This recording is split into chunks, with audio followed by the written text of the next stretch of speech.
Hi guys, this is Al from Albopepper.com. It's a rainy day outside, but that's good for you. It gives me an opportunity to do some things inside, cleaning up and shooting this video right here. Today what I want to show you is a sub-irrigated design of a window box that I came up with last year. I tried it during the season and it worked pretty well.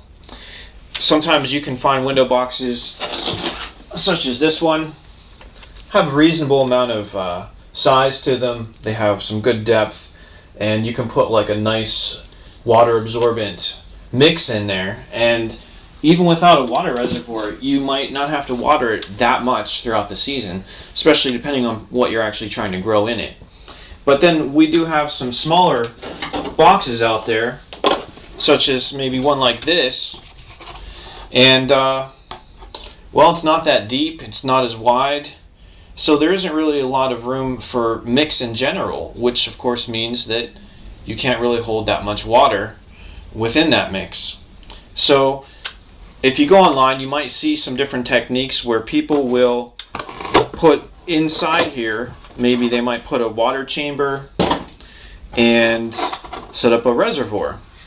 Well, the problem with that, in my opinion, is you're now putting an air gap in here.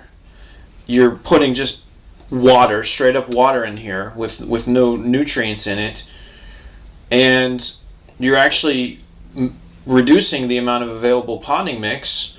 So all those nutrients that of course are in your actual potting mix, now the amount available is reduced. So throughout the season you're going to deplete your mix sooner, and you may have to fertilize sooner depending on what you're growing.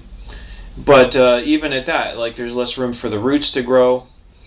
I don't think that's a good idea. I would rather make as much use of this container as possible, while perhaps adding a reservoir in some other way. That's why I tried this idea out, which is to put the reservoir underneath. So here is my reservoir, which is just a wallpaper prep tray. You can just buy this at a basic hardware store, and you can dip your wallpaper in there to moisten it before you put it up on the wall, but I've purposed this for something different. And what I found was this particular window box that I have is actually able to fit right inside of that.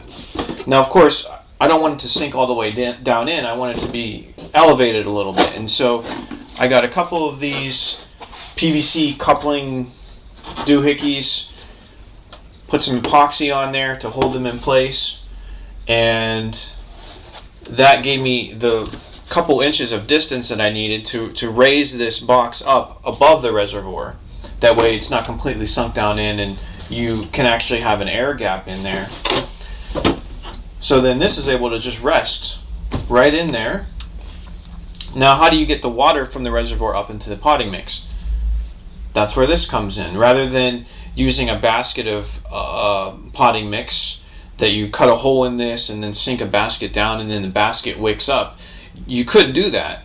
But what I found very easy to do was to just get this thick polyester cord, cut it to a basic length, put it through a couple holes that are already kind of pre-punched in this window box. You can see here this just hangs down, and so then that goes into this tray, sucks up your water, and it does a pretty good job actually of absorbing the water and transporting it up into the base of the pot so that your potting mix can absorb that. So you could just use it like this, but what I thought to do would be to somehow secure the box to this reservoir. So I got a soldering iron and put a couple holes through here, but as I did those holes, I made it so the soldering iron actually put little holes through this as well,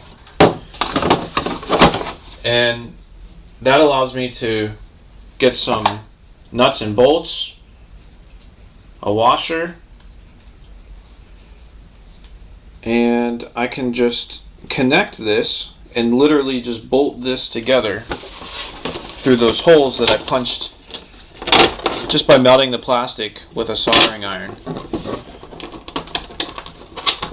Now, mind you, this isn't going to allow you to have the reservoir completely filled up with water, and just by grabbing a hold of this, you wouldn't want to lift that up. Okay, this is a very flimsy plastic that's used for the reservoir itself, so keep that in mind. But it can at least keep things lined up and kind of make it go together as more of a kit.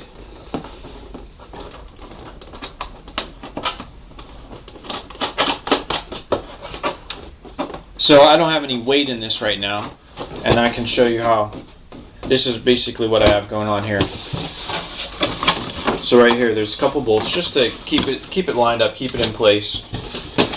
And then this could be the front of your sub-irrigated window box. And at this point, the only other thing left to do is to have some aeration holes at the bottom of the window box. So I punched those through, once again with a soldering iron, just some extra holes, make sure that I have optimal drainage, and improve aeration a little bit for the roots. And then I need to have an overflow hole. So I don't need to really have a tube, but just holes that are set just below the bottom of this window box. So you need to line this thing up and give yourself a gap of air. Don't start the holes too high, because then the water will go up to a level that exceeds the bottom of this box. But you don't want that. You want the water level in your reservoir to be below the bottom of your window box, creating an air gap. So what I did was I put half a dozen holes at different ends and just, once again, melted those into this with the soldering iron tip, so that even if it's turned a little bit, if it's off level a little bit, the water will drain out and you won't get too much sogginess. You won't get excess water in this box. It's only going to be water that is drawn up from the actual cord that is because of a wicking effect. That's all there is to it. It's something that I used, like I said, in the 2013 growing season. Tried it, and if anything, I found that it was too effective. Sometimes the mix would be a little bit too moist, and so for the next season I'm getting ready to mix up some fresh potting mix for this, and I'm going to include a larger percentage of perlite and some aggregates to improve aeration. That way the roots can breathe, and even when this reservoir is totally full and this mix is totally saturated, hopefully that will allow the roots to still be able to get oxygen, and you won't get things like root rot and things like that. So thanks for checking this out, and maybe it might give you some ideas of different ways to innovate and create your own sub-irrigated box or planter. But either way, I'm going to be putting the schematics and the basic procedure of how to construct this on my website, so you will be able to find it on albopepper.com. Feel free to stop in there, check it out, and maybe you might get some other ideas while you're there too. Thanks for watching.